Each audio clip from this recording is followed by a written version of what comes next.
Hello, and thank you so much for tuning in to our live stream. I'm Apostle C.D. Brighter Sr., and I'm the pastor and founder of Temple of Praise here in Bartlett, Tennessee. I'm excited that you've joined us virtually, and I'd also like to invite you to join us personally here at the top at your earliest convenience. We have our Sunday morning worship every Sunday at 11 a.m. We also have Children's Church available for our children ages 11 and under. And then on Wednesday night, we have our prayer and Bible study. And we have youth classes available that night as well. So come out and bring the whole family. Let's enjoy Jesus together. In the meantime, I pray something is said in this broadcast that will bless your life and that will encourage you until we meet again. God bless you, and we'll see you soon. I don't know about y'all, but every time I read certain parts about these people, I just say, Lord, how crazy can you be? But then in the same thought, after I get that out of my mind, it's about as crazy as we are. So it kind of makes sense. I'm going to try my best. I got another thought while I was standing here, so I'm writing that in my notes before we go on. So bear with me just one moment. All right, let's go back to where we are tonight. Y'all, we got some interesting people in the children of Israel. And you know what? We were adopted into the royal family, but it almost seemed like we fit in too well with some of the crazy things that happened. So we're going to talk about rebellion overall tonight. That's what we're going to talk about, rebellion. Lord knows I have been guilty of it. Lord knows many of you, if not all of you, have been guilty of it as well. And sometimes we read this and I think about, man, but how, look what God did for us. For them, how do you decide we're going to do something different just all of a sudden? And, like I often say, I don't want y'all to beat them up too bad because we do the same thing. The thought I just got was between you and God. And it's something I'm going to preach later on, and I think it'd be good for things like a pastoral appreciation or something. Because you'd be surprised how often as a leader you have to say, Lord Jesus, don't kill him. You really do. And I'm not trying to be funny or act like I'm above anybody. I am the leader, though, and it is part of the leader's job is to pray for your foolishness. And when we think about standing in the gap, we think about standing, they sick or they got this. But sometimes we are literally praying. I know that what they did was probably the dumbest thing in the world, spiritually. But God, I need you to spare them. Because I know what your words say. I know what that should mean. But God, I need you to spare them. Now, who the devil going to do that for me? That's what the member's supposed to do. Same thing. It's a circle. Supposed to be the same way. I pray for you, you pray for me. We watch God change things, right? But that's the way it's got to be. But so many times, because when you're in error, you don't even realize how off you are. Amen. All you see is what you feel, what you think, and what you have.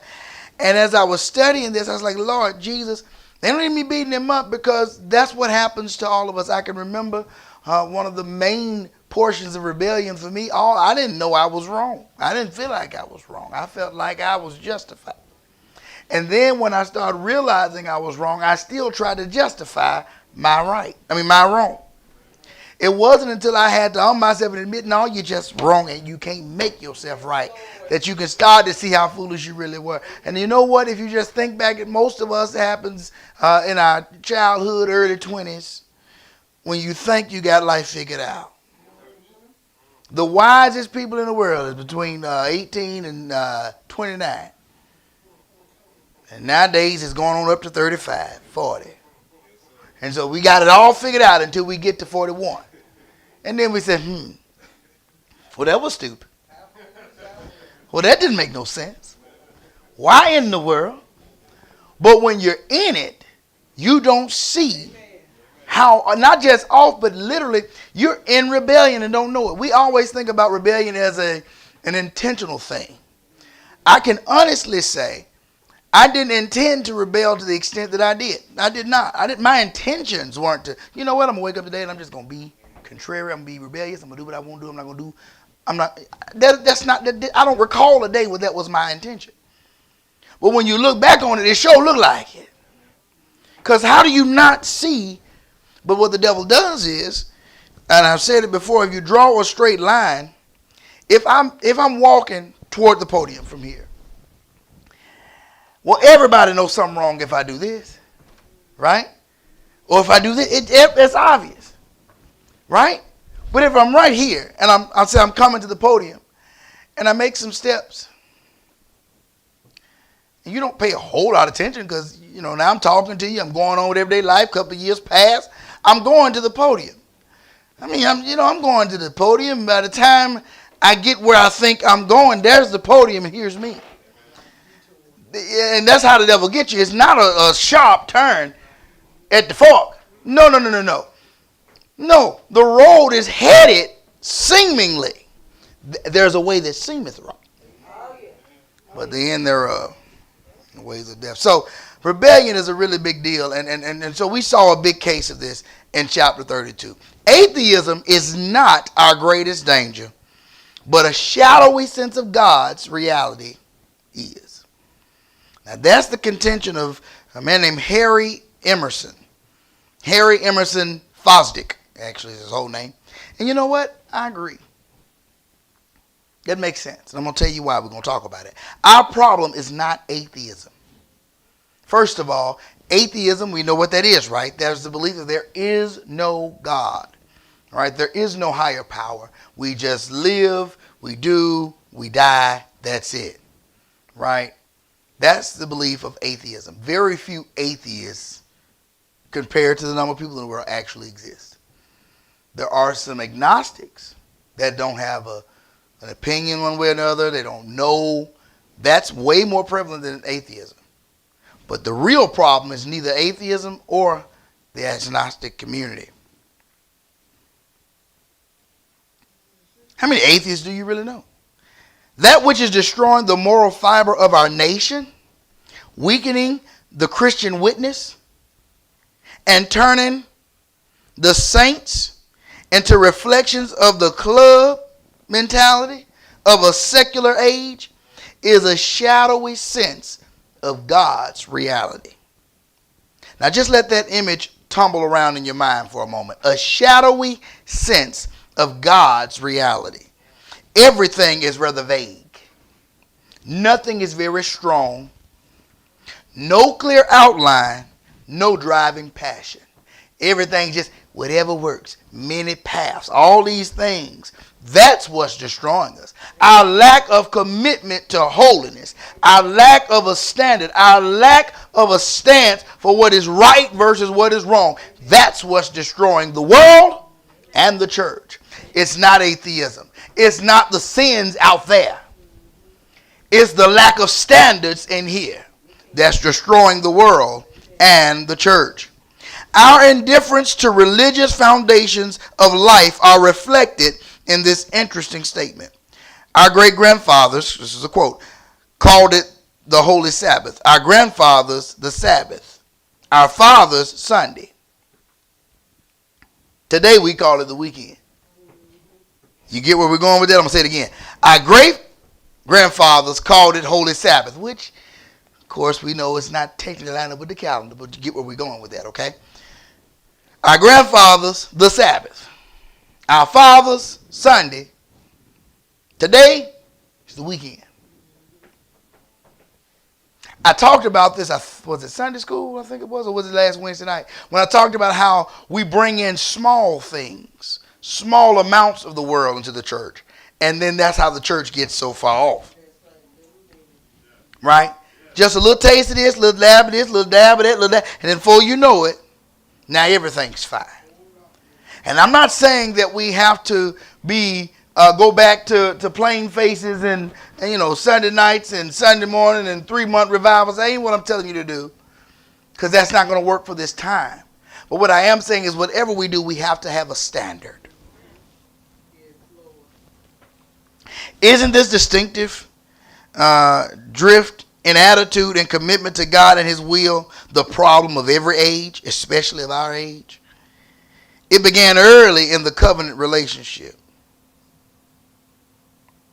Alexander McLaren provides a moving word picture of the situation.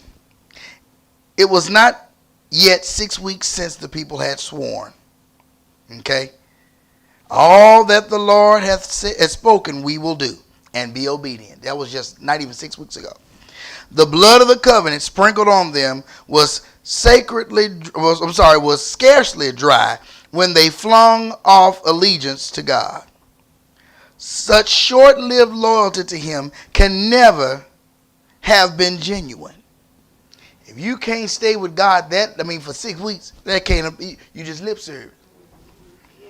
That mob of slaves was galvanized by Moses into obedience. And since their acceptance of God was in reality only yielding to the power of one strong will and its earnest faith, of course, it collapsed as soon as Moses disappeared. In other words, the pastor said. And that's what we're going with. Oh, I know so many pastors have members. They have a lot of members. Some pastors have a whole lot of members, way more members than Jesus. Because whatever the pastor say, they faithful to church. They give their money, right? They give their time. They volunteer. They all faithful. They serve the pastor. Soon as the pastor ain't looking, they don't look like they know nothing about God, let alone belong to a church. That ain't stopped since Moses' day. But what causes people to switch like that is the fact that they never have a genuine encounter or relationship with God beforehand. That's right. We have to note first the people's universal revolt. The language of verse 1 may easily hide to a careless reader the gravity and unanimity of the turning away. The people gathered themselves together. It don't sound bad, right? Let's start it over. The people gathered themselves. In other words, they ran away. Look here, let me tell you something. Come here. Hold on. Don't worry about it. Come here. I'm going to tell you what's really going on. Right? Gather themselves. Don't sound that bad to gather together. But that's why I don't tell you. Okay, again, I told you what the message is going to be. I ain't going to preach it tonight. I probably won't be preaching it to y'all. I preach it as I go for the pastors. But I will say, you'd be surprised sometimes why the pastors have so many worries and concerns about gatherings. Hey, pastor, we going to all get together. Ooh. You don't want to kill them. You don't want to, stifle them. But at the same time, now who on? That sister. That sister don't do nothing I say. Ain't faithful to nothing. And she gonna do what? No, she shouldn't be hosting that. But then you don't want to tell nobody. No, because now Lord, what should I do? I can't tell them not to go. But at the same time, I sure won't tell them, don't do it. Y'all think I'm laughing, but that really happens. We so-and-so and so-and-so, we all gonna get together. Oh, y'all gonna get through it. Oh, Lord. Every time I hear we gonna get together, it make me say, wait a minute, what all does that mean? Now, not every situation is a bad one. But because I realize that gathering together, depending on who you are and how you are, can turn into a golden image. And I know y'all don't think about it that way. And don't get me wrong. I'm not telling y'all that I don't trust y'all. That's not what I'm saying. I'm just saying the more I learn you, the more I know you, the more I know what situations you should and should not be in. Right? I'm not, there's a situation I should and should not be in. But I'm just saying you just have to learn that. And as a leader, it's my job to see it and at least know how to pray about it. I don't give direction all the time, especially when grown folk don't ask me. When grown folk don't ask me, I just say, pray, Lord. Well, they didn't ask me about it. They told me they was doing it. So, Lord, bless them. Shield them. Protect them. Because they didn't ask me. They just said that's what they was doing. We going to get together.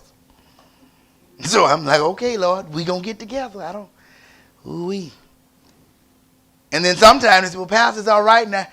Ooh, I'm so glad you asked me that way. No, let's not do that. Let's do so-and-so, because now you said, who all coming? I ain't seen them in 3 weeks. They coming to that, though. No.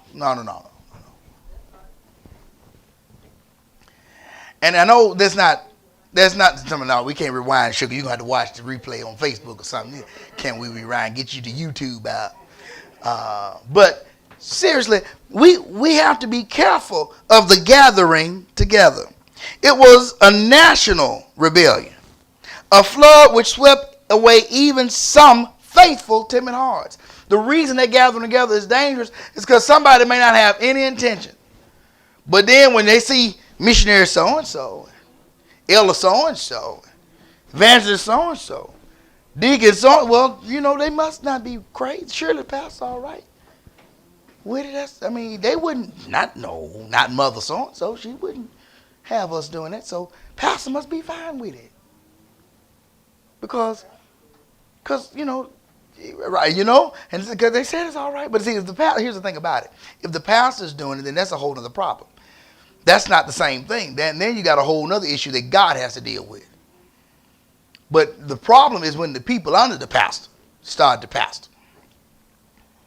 Well, we're going to have this small gathering. And everybody's intention is not to do that. Don't get me wrong. But you have to be careful. Because some people are. And then here you are with your saved, sanctified, don't mean no harm self, caught up in the middle of somebody trying something crazy. And don't raise your hand, don't say nothing, but I know I've been in situations where I realized, they ain't got the right spirit. They ain't trying to be saved. They trying to do something crazy. I've been in situations, where I've been in situations where, group of pastors was trying to form some stuff under the nose of somebody else. Put all the junk together. Then when things worked out for them to get it another way, to make sure nobody else could do what they did, all right, what we're going to do, we're going to break all this up. We're going to break all this up. What? But since you got it another way, now you don't want nobody to do what you was doing. Well, we was all in the meetings. So what we need to do, don't gather no more. It's amazing how people work, ain't it?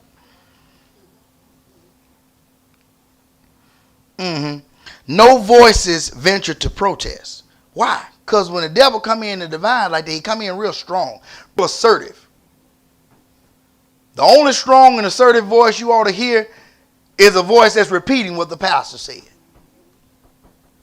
Well, what the leader said. Now y'all know I'm not teaching just don't obey the word. That's not what I'm talking about. But when it comes to the vision of the group, everybody, if you are in an auxiliary, I know what pastor said, but we ain't going to. No. The only time you'll hear that, and I wouldn't say to be alarmed, is when it's time to appreciate the pastor. The pastor said don't do nothing. And you know what I'm saying? That makes sense. That all they try and do is love on it. Unless, because then, okay, that's not an evil intention. I can, think of times like that. The pastor said we can bless mother. We want to bless mother, so that's what we're going to do. But, the pastor didn't say bless mother and sister and brother. So I know what the pastor said, but we just going to go ahead and, right? Amen. You got to watch that. What in the world? Anyway, you got to be mindful of what folks is doing and their spirit behind it. I'm telling you, y'all better be glad ain't no cameras on the audience. Folks may be saved, but they ain't always sane, I tell you. See there? We like to have a good time. What were the elders who shortly before saw the God of Israel doing, what were they doing to be passive at such a crisis? Was there no one to bid the fickle multitude to look up to the summit overhead where the red flames glowed, or to remind them of a host of Egypt lying stark and dead on the shore? Was Miriam turned away too, and her song forgotten? We need not cast stones at these people, for we also have short memories. For either the terrible or the gracious revelations of God in our own lives. God have even blessed you and brought you out and saved you, and then you get a little bit of deliverance, and now you done forgot everything. And you want to do it your way. And I know what the word said, but I don't see nothing. I don't see nothing. I don't see nothing. If ever you say, I don't see nothing, I say it all the time. I mean, I get so tired of hearing the same time what they don't see. I don't see nothing wrong. Nobody asked you what you saw. Just because you ain't read right don't mean it ain't there. Stop telling me what you don't see. What does the word say about it? Because what you see ain't what I'm going to. I can't stand for God and say Sister Maxwell didn't see nothing wrong with it. So that's why I figured it was fine. Because she didn't see nothing wrong with it. I don't think that's going to get me far in the gate. First lady said it was fine. So I figured, since she figured, that everything was good. No, what does the word say about it?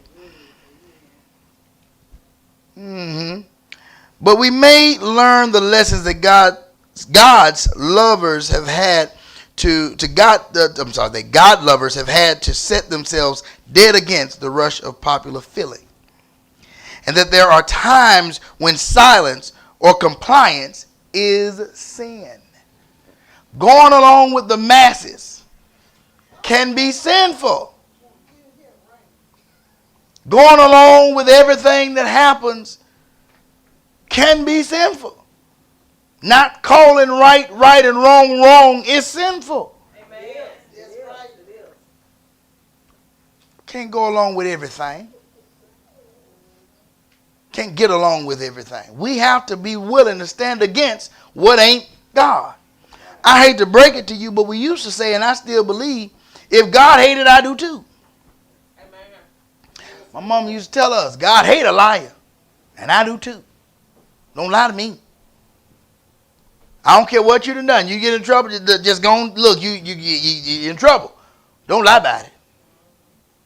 Because God hate a liar, and I do too. We don't like what God don't like. We don't get to stand with the masses. Well, we don't want to offend nobody. You know, people, everybody got a right. Look here. G.E. Patterson preached something. He better be glad he went on to heaven when he did, because it got so bad shortly after. He preached, he said, I don't mean no harm, and I'm going to get in trouble. But he said, I'm just quoting him, but I do stand and agree. Gay rights don't exist, because ain't nobody got a right to be gay. That's right. We don't have to acknowledge that in the church. Now, what I mean now, I ain't talking about from a legal standpoint. I ain't talking about from the courts. That's on them. I'm talking about in the church. I don't have to honor nothing in the church. Because my Bible, what the church stands for, don't give it no rights. He said, let me put it to you this way. Take it on the other side. The adulterer got every right in his mind, in her mind, to sleep with somebody else. But they don't have no rights in the Bible. So we don't stand for it. The fornicator got every right, but not in the word. Amen. So no, you don't get rights to be wrong. There are no rights to be wrong. We have to be holy, and we have to have a standard. Well, you'll never grow a ministry like that in 2021. G. Patterson Church was full. You can't preach like him, because you can't fill your church like him. Let me tell you something. If I don't ever fill a church like his, when I stand before God with however many members I die having, I want to be able to stand with my hands clean, knowing that I told the truth and stood for the truth, and then go with what you wanted me to do or what other people wanted me to do. Because if I stand like that, I can see his face in peace. But if I got 50,000 members and 49,998 of them ain't saved from nothing, what does it matter? What does it matter? When I stand before God, I'm going to have to answer. I'm going to have blood on my hands because I didn't tell the truth. I'm going to separate them in a minute. Not for one, but for the other. Now, what brings about rebellion? let's talk about the people's faithlessness. The longer Moses stayed on the mountain, now keep in mind, just less than 6 weeks had passed from, God, we're going to do everything you tell us to do. Just less than 6 weeks. The longer Moses stayed on the mountain, the more restless the people became. Did they believe that something had happened to Moses? Were they getting weary of his leadership? Without him present to keep reminding them of God's presence, did they doubt? Did doubt begin to overcome them? Was it a faith struggle? Had the message not yet gripped them? Were they not yet convinced? I don't know. I wish somebody had the answer, because how many years I've been preaching certain things and I still look out and see the same devils. How many times you tell what it is? Every time, seems like every time I go home between Sunday and Wednesday, I got to start over with some folks. So what happens to cause such faithlessness? What is it that causes the word not to take hold to the inside of a person and cause permanent change? Heard somebody say you can't blame the preacher all the time, because the disciples had the best preacher out there, and they still messed up.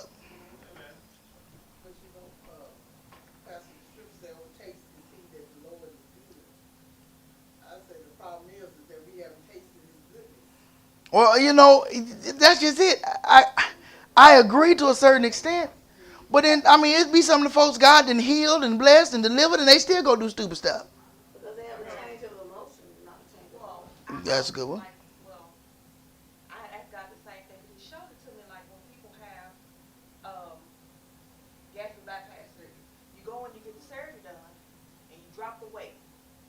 But if you don't do what it takes to maintain the weight loss, it'll all come back. But a lot of times you come back and you get more. So that's what happens spiritually. We come in and, we get our help on the altar. But if we don't change it, we won't change our diet, change people we talk to, what we deal with, it's all going to come back. It's going to come back worse, because there's life after the altar. That's it. That's beautiful. You write that down to the preacher.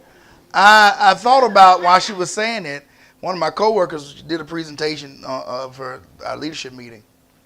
And she was talking about, how you can do a crash diet and, you drop 10 pounds real quick. She said the problem is when you stop that diet, all 10 of them pounds going to come back with friends. Yes. And so then everything you done lost come back. And that's so true. The scripture puts it this way. The devils that are cast out of you go out, and then they come back and find the home garnished and clean. So they basically say, come on, let's have a party. We got a space. I'm familiar with the space. I know where the bathrooms is, the kitchen, everything. Let's go. And that's what happens. You're right. I feel like, it's not so much that they haven't tasted. I think all three of you put it together well. It's not that they haven't seen the goodness of God. They may have seen a little bit. They need more, but they haven't seen all of it. And then they have an emotional change, but not an inward change, and not a permanent change, because they don't sustain the lifestyle change. Emotional changes don't bring lifestyle changes. No, you got to have a mental change. Your mindset. It's not even about being delivered yet. It's about the mind and the will and the heart to be delivered. Yes. If you have that mind, that's why he said, let this mind be in you, which was also in Christ Jesus. If you have the mind of Christ and you have the heart of Christ, then the desires on the inside will change. Vanessa Bell says, show me the desires of my heart. God will put the do right on the inside. But if you don't allow him to do it, if you continue to walk the way you want to walk, if you get saved, but that's all it is you done came on the altar, snotted and cried, messed somebody's clothes up, let your makeup run, and then you go back and do the exact same thing you did before you got to church. Not just the things you did, but the way you thought. You still got this mindset, ain't nobody going to mess with me. You still got this mindset that I'm going to do how I want to do. You still got this mindset that it don't take all of that. If you're going to keep that, how you going to tell somebody what it takes and you got saved yesterday? Whatever it takes for me, shut up. You're lying. Because if you really mean that and you just got saved, you can't be a walking Bible in 2 days. You don't know God. I don't care if you read the book before you got saved. I don't care how much church you went to before you got saved. The day you really gave your life to Christ and really made up in your mind that you're coming out of sin, that's the day of your salvation. That's where your maturity starts. So how you going to be a pro in this thing in 2 weeks. Can't nobody tell you nothing. Can't nobody teach you nothing. Don't mess with me. Let me say this, and I do agree that we have to be loving and we have to be careful and we have to be kind and we have to make sure that we don't offend people in our correction. But at the same time, when your mind is made up, then you'll grow up enough to take some correction. Stop being such a weakling. You don't want nothing. Nobody can. Everybody got to think. She said, Willie Wimp. Yeah, everybody got to think hard. Well, I want to tell them the truth. I'm trying to say it as loving as I know how. Then no matter how they come up with saying it, you still offended. You know why that is? Because you don't want to be right in the first place. You don't want to be right. Because when you want to be right and you hear something, you say, well, Lord, if that's the case, I want you to help me. I'm not saying I even agree with it. My flesh think it don't make sense. But God, I don't want to be wrong. I mean, they have been saved longer than me. Here's the thing. You know what I ain't never had happen? Well, I take it back. I have had it happen. Yes, I have. A few times. But not nearly as much as I think it should. Instead of folks just getting offended and leaving the church and running out, if somebody says something to you that don't make sense to you, pray about it and then ask me a question. Why not? Go to the pastor, the first lady. You know, Sister Maxwell told me so and so, so and so, so and so. And I don't think that was right. I don't really agree with that. I don't know. First of all, was that her business? You know? And you know what? If you're a woman, I would prefer you go to the first lady. You know what she's going to tell you? Well, yeah, because you are her business. We in this together. And I'm sure if she's telling you this because it's out of love, no matter if it didn't come across like you wanted to, then I'm pretty sure if you go to her, she'll be very, very shocked because she didn't mean to hurt you, but she had to tell you the truth. And yeah, that was true. You can't wear a tube top and a miniskirt and get up and lead testimony service. She told you right. You can't have more skin out than covered. And you can't do it. I mean, she told you right. And so when you ask that question, you done got some clarity. But instead of doing that, you know what folks do? You know, I ain't going back. I'm going somewhere I can wear, but I want to wear. Or they will blatantly keep doing whatever it is to prove that I'm big and bad enough to do it. They may not leave, but they'll have the wrong attitude.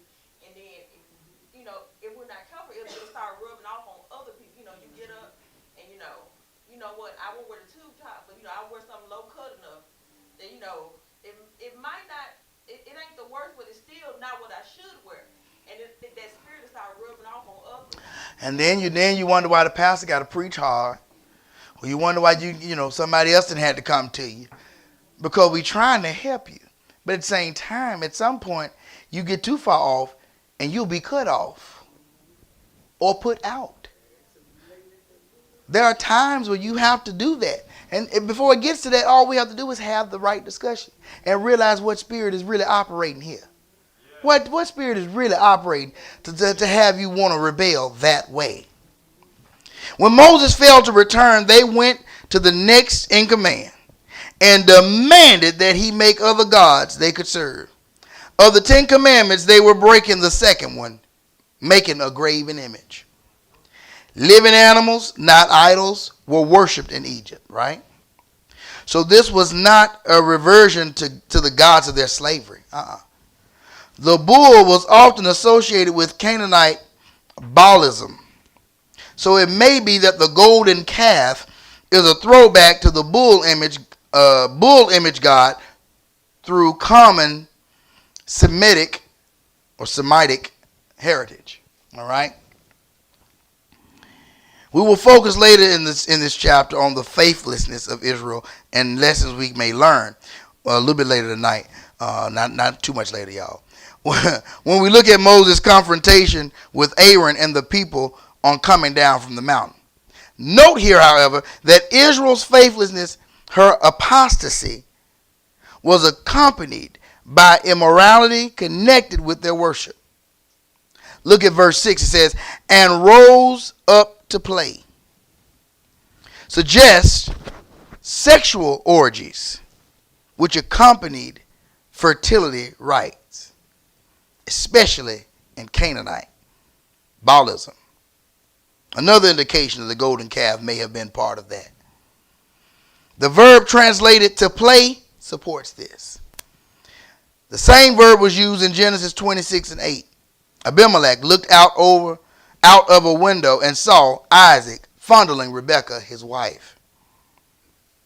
This led the king to know that Rebekah was not Isaac's sister, but his wife. Though connecting sexual immorality with worship is foreign to us, it still happens in some places.